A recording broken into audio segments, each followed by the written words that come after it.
everybody! Today I am at the Ty-Cor Title Office in downtown Portland with my very good friends Gretchen and Cass. They are title officers here and we are going to talk about escrow and title today. Those are big words that a lot of us don't understand, but these two know it all. So we're going to sit here and chat with them and they are going to give us a really good understanding of what happens when you buy your first home, what is escrow, and here we go. All right, guys. Well, I guess I'll start us off. So escrow, basically the 101 is that we are here to ensure a smooth closing. We are a neutral third party that's going to handle all of the funds and the clear transfer of title from a seller to a buyer. You're going to sign all your loan documents with us. We're going to take all of your money. And we're going to make sure that the buyer gets free and clear title to the property. That is number one, what our job is to do. Mm-hmm. Well, thanks for having us, Michelle. Thanks for joining me. Well, and Cass does the escrow part, which is the closings, sign the documents with your clients. I kind of work behind the scenes before that with your brokers and your lenders. So, yes, with Michelle. So I describe our role also as the only insurance that insures the past on a property. So we're an important part of the transaction, but there's so many steps that you have to get to before you get to us. So it's nice, Michelle has copies of these electronically, but it kind of walks through the buyer and seller guide to title and escrow, and we have a moving guide as well, but electronic versions of those, so if you reach out to Michelle, she can get those to you, kind of helps you look through that when you need to, and then obviously Cass, if you have questions, is you can, even if you don't have a transaction yet, she can. Happy to help. So with insuring the past, basically what that's meaning is if the property, let's say, was in an estate, we need to make sure that the proper party had signed the deed along the chain of title, so there's nothing that's going to come up in cloud title for the buyer. So again, free and clear title is our main goal. We're looking for mortgages, unpaid taxes, liens, construction liens, anything of that sort. That's our job, is to make sure those items are clear for the buyers at the time of closing. Well, and also too, we can run into some different things that might help or might not delay it, but take a little bit longer to process. Like if someone has passed away, we'll need to get things from them, like a recorded death certificate, stuff like that. So we can we can do those things prior to having a buyer, if that's helpful too. Yeah, for the listing prelims, if you're concerned about anything, we'd be happy to open that up and get those things kind of cleared in advance. Otherwise, as soon as the title report comes out, and that's the document where we verify the owner of record, legal description, any liens or loans against the property, that's kind of my, it's a term Gretchen used, nuts and bolts of the transaction. So that's kind of my how-to guide. Who do I have signing? What do I need to clear in order to be able to close the transaction? Once that title report comes out, it's distributed to all parties on the transaction at the same time. Within 24 hours, my team is going to review that title report and then reach out to the buyer side, seller side, should we need additional information.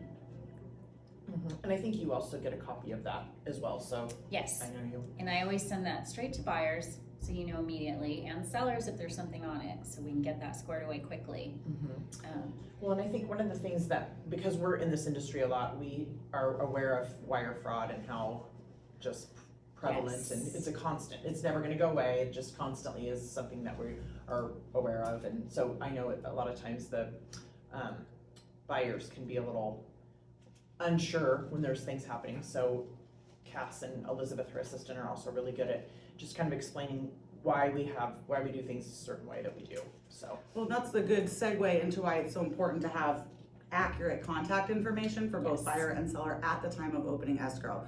100%, we want to be the first people that reaches out to them, so there's no chance of any third-party disruptions to your transaction. At the end of the day, we want to make sure the buyer and seller's money gets to and from where it needs to be, and I think that they appreciate that too. I do too.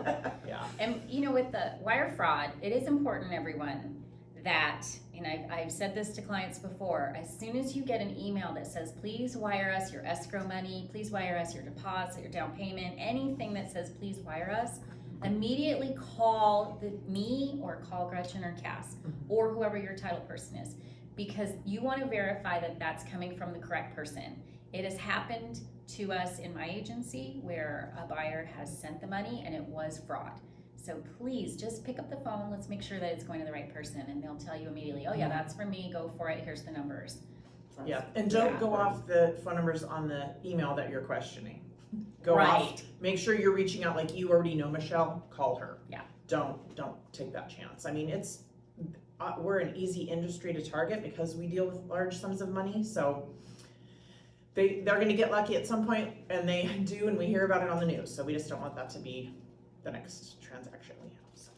Well, and another important one, this is something I just recently learned with absentee owners. Is this a familiar term to you? Mhm, yes. So I'm good. That's good. I'm so glad. 'Cause a couple I've talked to lately, they're like, what? So basically now when we're opening escrow, we're running a value check. So what Title is doing is they're looking to see if the owner of record, their mailing address matches the property address. If it does not, it triggers a flag Okay. that we are going to now reach out to that seller. We need to verbally and in writing confirm that they are the owners. We have to do a virtual meeting with that seller, verify their identity. It's super important because what's happening is people are going in fraudulently with fake IDs and purchasing non-owner occupied properties, vacant land, and those things are going through it. As a title insurance industry, we don't want that. Of course, we don't want claims. What insurance company wants claims? Right. So we're being, I know Ticor in particular, we're being very, very proactive when it comes to that because it is a big deal and it's the number one issue, fraudulent issue in real estate right now, more so than Okay. wire fraud. Yeah. And that's important for a lot of you condo owners because I know a lot of you don't live in the state, you live outside of the state or outside of the city and you're renting your condo and have decided to sell it. So now you know they're looking out for you. That brings me to something that I've had questions of. I know the answer, but let's go ahead and ask you. Fair. So here's my client, they live in a different state and it's time to sign the documents. Let them know how that works. We've got options. We come with options. So there are options with signing with another title company in that state. Should they have a relationship or we have a sister company there, we can reach out for that.